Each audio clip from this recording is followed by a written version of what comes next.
It takes many years to achieve something that looks so simple.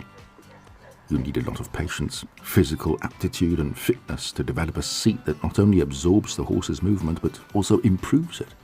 Riding is a very physically demanding sport. A physiotherapist and a riding instructor, an unusual combination at first glance. Marlies Fischer-Zillinger and Claudia Weissauer share a passion for horses and an interest in rider kinesthesia. The right stirrup length is a basic requirement for a seat that moves with the horse. When she brings her leg forward, I can try to see how much movement the rider has in her hips. You need tension here. When riding turns, the cushion lets the rider clearly feel whether they stay with the movement vertically over the horse or whether they sit to the outside, as we can see very well here. Raising an arm helps the rider to find the right physical tension in the vertical.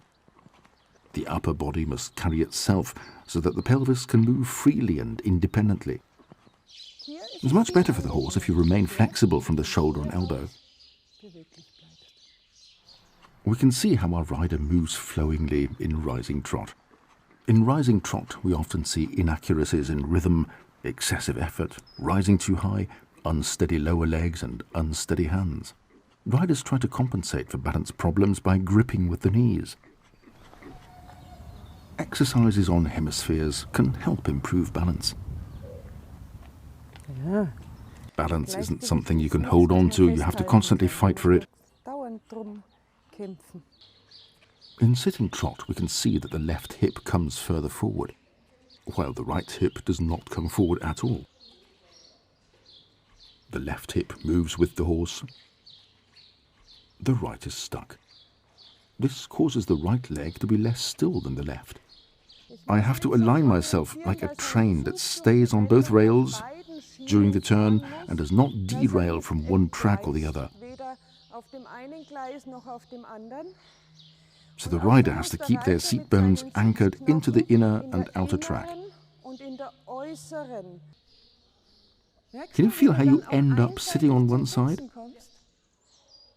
Now stay sitting equally on both sides, turn and keep the left and right sides of your waist the same length. That's what we need for turns. The rider can feel the lateral weight aids very clearly with the rubber balls under the seat bones.